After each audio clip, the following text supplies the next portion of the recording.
दोहराता हूं सुनो रक्त से लिखी हुई कुर्बानी, जिसके कारण मिट्टी भी चंदन है राजस्थानी। इतिहास में एक प्रसंग है कि पहली बात तो किसी के 2 घंटे की फिल्म बना देने से, किसकी एक कहानी लिख देने से, किसके कुछ अंश कर देने से जो राजस्थान का, राजपूताने का जो गौरवशाली इतिहास है, उसकी एक कण भी प्रभावित नहीं हो सकती, बशर्ते कि हम सही इतिहास पीढ़ियों को बताते रहें।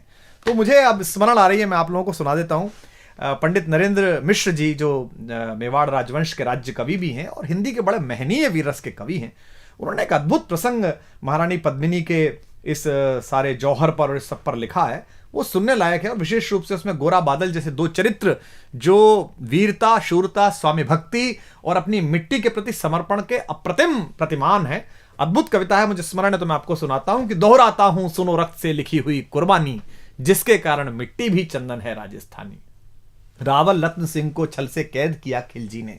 अब वो आए थे उनके घर पर खिलजी। एक सामान्य संस्कार होता है, एक सामान्य अतिथि देवो भव होता है, पधारो हमारे देश का एक संस्कार होता है कि योद्धा हैं, अगर आपके शत्रु हैं, लड़ाई हुई है, उसके बाद भी अगर संधि हुई है, घर तक आए हैं, तो उसी सौम्यता में महाराणा उनको छोड़ने गए बाहर तक और वहां उनको छल पूर्वक कैद कर लिया गया। चूंकि वो छली प्रजाति है, तो अब इसको महाराणा वहां कैद हैं और यहां अब ये प्रसंग है कि दोहराता हूं सुनो रक्त से लिखी हुई कुर्बानी, जिसके कारण मिट्टी भी चंदन है राजस्थानी। रावल रत्न सिंह को छल से कैद किया खिलजी ने, कालजयी मित्रों से मिलकर दगा किया खिलजी ने। खिलजी का चित्तौड़ दुर्ग में एक संदेशा आया, जिसको सुनकर शक्त शौर्य पर फिर अंधियारा छाया। 10 दिन के भीतर न पद्मिनी का डोला यदि आया, यदि न रूप की रानी को तुमने दिल्ली पहुंचाया, तो फिर राणा रत्न सिंह का शीश कटा पाओगे और शाही शर्त न मानी तो फिर पीछे पछताओगे। अब ये एक संदेश आता है चित्तौड़ के किले में, तो पूरे किले में बड़ी अफरा तफरी मच जाती है कि महाराणा पहले ही नहीं है और अब ये नया हमारे पर क्या आ गया। तो यह दारुण संवाद लहर सा तोड़ गया रण भर में, यह बिजली की तरह क्षित से फैल गया अंबर में। महारानी हिल गई, शक्ति का सिंहासन डोला था सतीत्व मजबूर जुल्म विजयी स्वर में बोला था। रुष्ट हुए बैठे थे सेनापति गोरा रणधीर, जिनसे रण में भय खाती थी खिलजी की शमशीर। महाराणा के एक अद्भुत सेनापति थे, अद्भुत योद्धा थे, जिनसे पूरा खिलजी वंश और सारे आतताई डरते थे। सेनापति गोरा और उनके भतीजे थे बादल, जो वीरता के अप्रतिम प्रतिमान है, जैसा मैंने कहा। तो जब ये प्रसंग तय हुआ कि महारानी पद्मिनी को शीशे में दिखा दिया जाएगा और ये सब हुआ, इतिहास में ये प्रसंग है और नरेंद्र मिश्र जी ने अपनी कविता में लिखा है, तो इस बात पर वो नाराज हो गए। उन्होंने कहा कि मैं सेनापति हूं, मेरा बोलने का अधिकार नहीं, पर यह संभव नहीं है, कोई व्यक्ति ऐसे भी क्यों देखे। तो राणा रतन सिंह ने सुनते हैं कहा है कि तुम राजनीति नहीं जानते हो, हर समय तलवार निकाल लेते हो, चलो। तो वो नाराज हो गए और वो किला छोड़कर चले गए। तो ये था कि जिससे रण में भय खाती थी खिलजी की शमशीर, रुष्ट हुए बैठे थे सेनापति गोरा रणधीर, अन्य अनेकों मेवाड़ी योद्धागढ़ छोड़ गए थे, रत्न सिंह की संधि नीति से नाता तोड़ गए थे। पर रानी ने प्रथम वीर गोरा को खोज निकाला, वन वन भटक रहा था मन में तिरस्कार की ज्वाला। यह लोक श्रुति है कि महारानी स्वयं घोड़े पर सवार होकर अपनी अंगरक्षिकाओं को लेकर, कोई विश्वस्त साथियों को लेकर जंगल जंगल गई और एक जगह पर उन्हें एक पेड़ के नीचे सेनापति गोरा तलवार लिए मिल गए। तो वहां उनसे उन्होंने बात की। पर रानी ने प्रथम वीर गोरा को खोज निकाला, वन वन भटक रहा था मन में तिरस्कार की ज्वाला। गोरा से पद्मिनी ने खिलजी का पैगाम सुनाया, गोरा को पद्मिनी ने खिलजी का पैगाम सुनाया, मगर वीरता का अपमानित ज्वार नहीं मिट पाया। बोला मैं तो बहुत तुच्छ हूं, राजनीति क्या जानूं। व्यंग में कहता है कष्ट में है, दुख में है, पूरी परंपरा, पूरा वंश उसने सेवा में लगाया है मेवाड़ राजवंश के, और वहां से अपमानित होकर लौटा है तो कष्ट में है। तो सेनापति कहता है कि बोला मैं तो बहुत तुच्छ हूं, राजनीति क्या जानूं, निर्वासित हूं राज मुकुट की हट कैसे पहचानूं। बोली पद्मिनी समय नहीं है वीर क्रोध करने का, अगर धरा की आन मिट गई घाव नहीं भरने का। दिल्ली गई पद्मिनी तो फिर पीछे पछताओगे, जीते जी रजपूती कुल को दाग लगा जाओगे। राणा ने जो किया कहा वह माफ करो सेनानी, यह कह गोरा के चरणों पर झुकी पद्मिनी रानी। अब पद्मिनी, महारानी पद्मिनी, मेवाड़ राजवंश की आभा, मेवाड़ राजवंश की ज्योति, वो सेनापति को प्रणाम कर रही है चरणों में झुक के। ये क्या दृश्य है ये क्या करती हो। गोरा पीछे हट बोला और रजपूती गरिमा का फिर धधक उठा था शोला। महारानी हो तुम सिसोदिया कुल की जगदम्बा हो, प्राण प्रतिष्ठा एक लिंग की ज्योति अग्निगंधा हो। किन शब्दों से सम्मानित कर रहा है महारानी को। वो उस समय कैसी स्थिति रही होगी महारानी की कि पति कैद में है, जहां जंगल में हूं, लेकिन वो उनको बता रहा है कि आप कौन हो। महारानी हो तुम सिसोदिया कुल की जगदम्बा हो, प्राण प्रतिष्ठा एक लिंग की ज्योति अग्निगंधा हो, जब तक गोरा के कंधे पर दुर्जय शीश रहेगा। और यह प्रतिज्ञा भारतीय इतिहास में देखिए तो पितामह भीष्म ने जो कहा था कि आयु ही मृत्यु से कहा अजेय भीष्म ने, योग नहीं जाने का अभी ऐसे जानकर, और जो मृत्यु है वो कोने में हाथ जोड़कर खड़ी रही कि अभी भीष्म नहीं जाएंगे, जब सूर्य दूसरी दिशा में चले जाएंगे तब जाएंगे। लेकिन ये दूसरी बार हो रहा है कि मृत्यु से वो कह रहे, कहते हैं कि जब तक गोरा के कंधे पर दुर्जय शीश रहेगा, महाकाल से भी राणा का मस्तक नहीं कटेगा। तुम निश्चिंत रहो महलों में देखो समर भवानी, और खिलजी देखेगा केसरिया तलवारों का पानी। खिलजी देखेगा केसरिया तलवारों का पानी। राणा के सकुशल आने तक गोरा नहीं मरेगा, एक पहर तक सिर कटने पर भी धड़ युद्ध करेगा। एक लिंग की शपथ, महाराणा वापस आएंगे, महाप्रलय के घोर प्रबंजन भी न रोक पाएंगे। शब्द शब्द मेवाड़ी सेनापति का था तूफानी, और शंकर के डमरू में जैसे जागी वीर भवानी, जिसके कारण मिट्टी भी चंदन है राजस्थानी। दोहराता हूं सुनो रक्त से लिखी हुई कुर्बानी।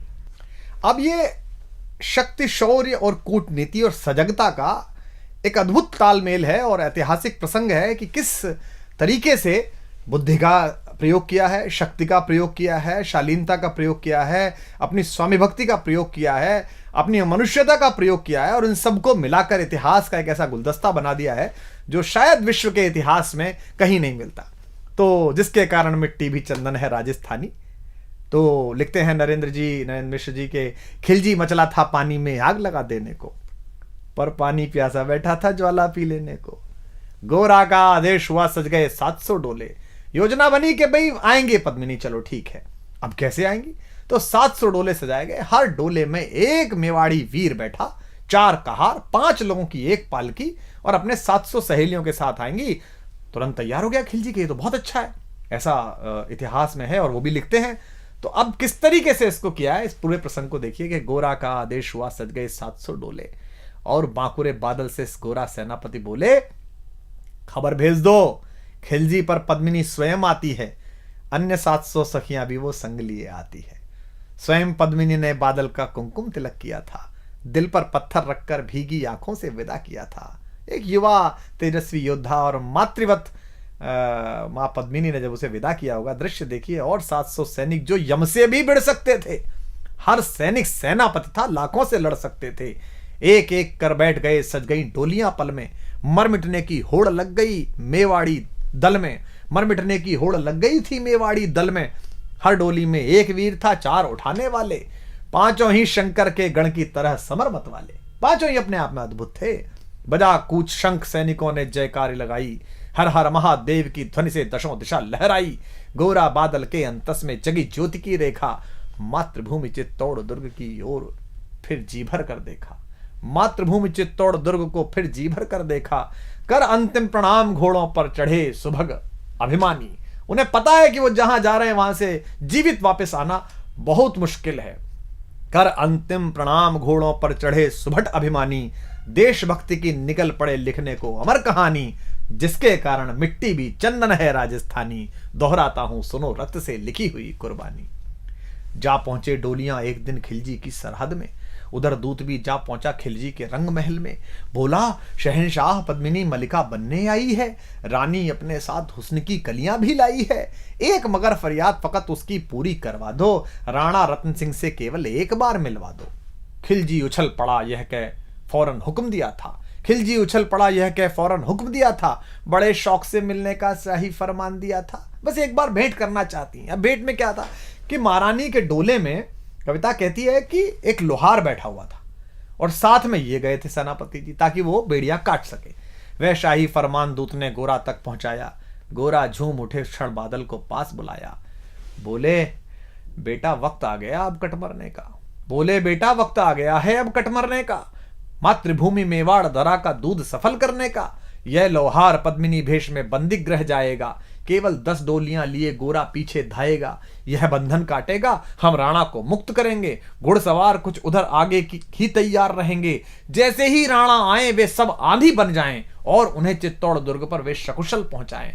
अब आप तैयारी देखिए कि कितनी कठिन, पूरी सेना खिलजी की और ये चंद लोग, और उसके बाद भी अपने महाराज को, महाराणा को किस तरह मुक्त कराने के लिए क्या संकल्प है कि उन्हें चित्तौड़ दुर्ग तक वे सकुशल पहुंचाएं। अगर भेद खुल गया वीर तो पल की देर न करना, और शाही सेना पहुंचे तो बढ़कर रण करना, और शाही सेना आ पहुंचे तो बढ़कर रण करना। राणा जाए जिधर शत्रु को उधर न बढ़ने देना, और एक यवन को भी उस पथ पर पांव न धरने देना। मेरे लाल लाड़ले बादल आन न जाने पाए, तिल तिल कट मरना मेवाड़ी मान न जाने पाए। ऐसा ही कोगा काका रजपूती अमर रहेगी, बादल की मिट्टी में भी गौरव की गंध रहेगी। क्या तो गोरा है और क्या उसका भतीजा बादल है। ऐसा ही होगा काका, रजपूती अमर रहेगी, बादल की मिट्टी में भी गौरव की गंध रहेगी। तो फिर आ बेटा बादल सीने से तुझे लगा लूं, हो न सके शायद अब मिलना, अंतिम लाड़ लड़ा लूं। यह कह बाहों में भरकर बादल को गले लगाया। धरती कांप गई, अंबर का अंतस मन भर आया। सावधान कह पुनः बढ़े पथ पर गोरा सेनानी। ऐसा ना हो जाए कमजोर हो जाए, इसने कहा सावधान कह पुनः बढ़े पथ पर गोरा सेनानी। पहुंच लिया झट से मुड़कर बूढ़ी आंखों का पानी, पहुंच लिया झट से मुड़कर बूढ़ी आंखों का पानी। जिसके कारण मिट्टी भी चंदन है राजस्थानी, दोहराता हूं सुनो रक्त से लिखी हुई कुर्बानी। तो अब योजना का क्रियान्वयन देखिए आप कि गोरा की चातुरी चली, राणा के बंधन काटे, छांट छांट कर शाही पहरेदारों के सर काटे। लिपट गए गोरा से राणा गलती पर पछताए। क्या लगा होगा महाराणा को कि जिस सेनापति पर शंका की, जिस सेनापति को स्वीकार नहीं की उसकी बात, आज वो आपातकाल में काम आया। लिपट गए गोरा से राणा गलती पर पछताए, सेनापति की नमक हलाली देख नयन भर आए। पर खिलजी का सेनापति पहले से ही शंकित था, उसे अंदाजा था कि कुछ गड़बड़ है। ऐसे लोग नहीं है जो इतने आराम से मान जाएंगे ये कि रानी आ रही है और उसकी सखियां आ रही हैं, उसको संकट था। पर खिलजी का सेनापति पहले से ही शंकित था, वह मेवाड़ी चट्टानी वीरों से आतंकित था। जब यह मिलन लखा समझ पद्मिनी नहीं आई है, मेवाड़ी सेना खिलजी की मौत साथ लाई है। पहले से तैयार सैन्य दल को उसने ललकारा, निकल पड़ा टिड्डी दल, रण का बजने लगा नगाड़ा। दृष्टि फिरी गोरा की मानी, राणा को समझाया, रण मतवाले को रोका, जबरन चित्तौड़ पठाया कि आप तो जाई। राणा चले तभी शाही सेना लहरा कर आई। राणा इधर चले, उधर से शाही सेना को संकेत हुआ, कह रहे तो राणा को इन्होंने मुक्त करा लिया। राणा चले तभी शाही सेना लहरा कर आई। खिलजी की लाखों नंगी तलवारें पड़ी दिखाई। खिलजी ललकारा, दुश्मन को भाग न जाने देना, रत्न सिंह का शीश काटकर ही वीरो दम लेना। टूट पड़ो मेवाड़ी शेरों, बादल सिंह ललकारा, हर हर महादेव का गर्जा नववेदी जयकारा। निकल डोलियों से मेवाड़ी बिजली लगी चमकने, काली का खप्पर भरने तलवारें लगी खटकने। वही जो सब बैठ के आई थी सखियों के वेश में, जो सुबह सेनापति आए थे, जो सेना नायक आए थे, वो लड़ मरे। राणा के पथ पर शाही सेनापति तनिक बढ़ा था, पर उस पर तो गोरा हिमगिरी सा अड़ा खड़ा था। कहा जफर से, एक कदम भी आगे बढ़ न सकोगे, यदि आदेश न माना तो कुत्ते की मौत मरोगे। रत्न सिंह तो दूर, न उनकी छाया तुम्हें मिलेगी, दिल्ली की भीषण सेना की होली अभी जलेगी। यह कह महाकाल बनकर गोरा रण में हुंकारा, लगा काटने शीश समर में बही रक्त की धारा। खिलजी की असंख्य सेना से गोरा घिरे हुए थे, पर वे मानो रण में मृत्युंजय बने हुए थे। इतने सारे सैनिक और एक योद्धा, पुण्य प्रकाशित होता है जैसे अगणित पापों से, फूल खिला रहता असंख्य कांटों के संतापों से। वो मेवाड़ी शेर अकेला लाखों से लड़ता था, बढ़ा जिस तरफ वीर उधर ही विजय मंत्र पड़ता था। इस भीषण रण से दहली थी दिल्ली की दीवारें, गोरा से टकरा कर टूटी खिलजी की तलवारें। मगर कयामत देख अंत में छल से काम लिया था, गोरा की जंघा पर अरि ने छिपकर वार किया था, पैर पर तलवार मार दी। जो ही गिरे वीरवर गोरा जफर सामने आया, शीश उतार दिया धोखा देकर मन में हर्ष आया। मगर वाहरे मेवाड़ी गोरा का धड़ भी दौड़ा, किया जफर पर वार की जैसे सिर पर गिरा हथौड़ा। एक बार में ही शाही सेनापति चीर दिया था, जफर मोहम्मद को केवल धड़ ने निर्जीव किया था। शीश कट गया, उसके बाद भी सेनापति गोरा लड़ रहे हैं, उनका धड़ लड़ रहा है। हमारे बहुत बड़े कवि हैं कुमार शिव, राजस्थान में जज भी रहे। उनकी बहुत प्रसिद्ध गजल की पंक्ति है कि जब उनके शीश समरभूमि में उतरते थे, जब उनके शीश समरभूमि में उतरते थे, वे ऐसे लोग थे जिनके कबंध लड़ते थे। तो उनका कबंध, उनका धड़ लड़ रहा है। जफर मोहम्मद, ज्यों ही जफर कटा शाही सेना का साहस लर्जा, काका का धड़ लख बादल सिंह महारुद्र सा गरजा।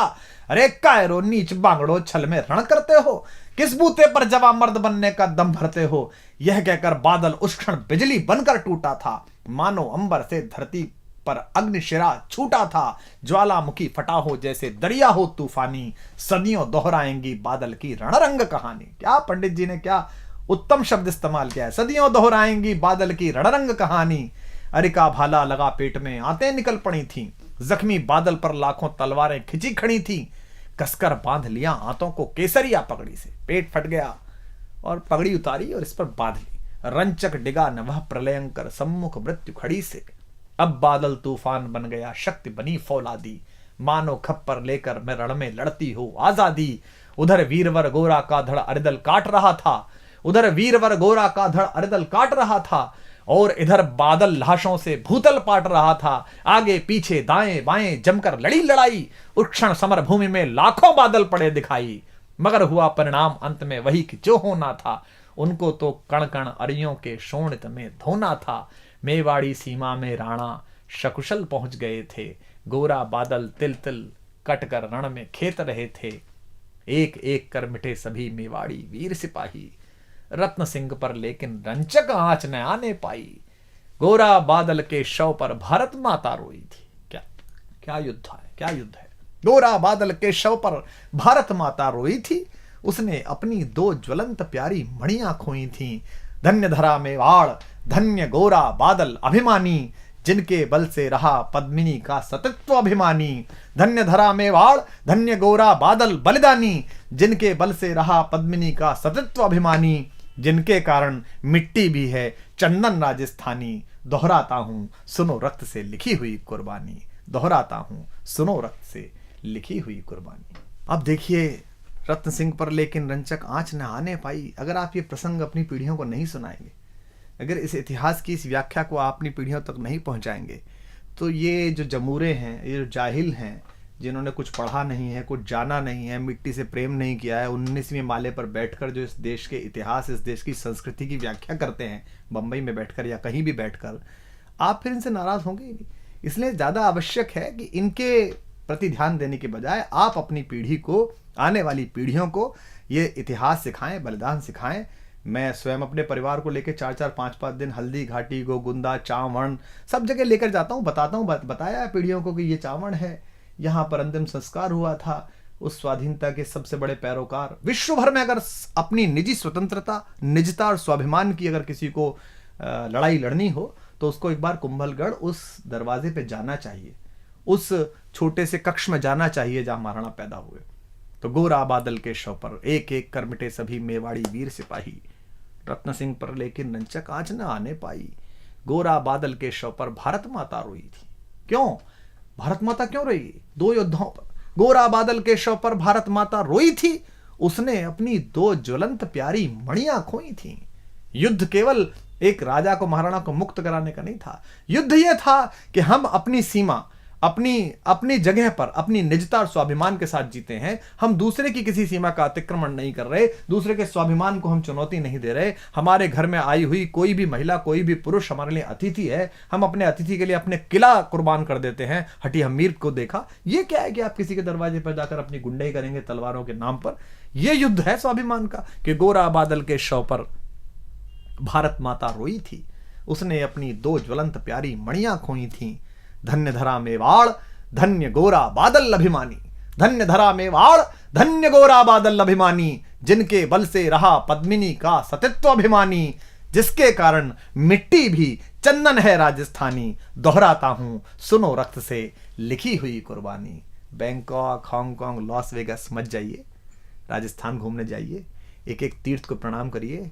अंडमान जाइए, वो पिस्तौल देखिए जो चंद्रशेखर आजाद ने हिंदुस्तान में इस्तेमाल करी। अपनी पीढ़ियों को सही तीर्थ सिखाइए, सही देवता सिखाइए, जिसके कारण मिट्टी भी चंदन है राजस्थानी।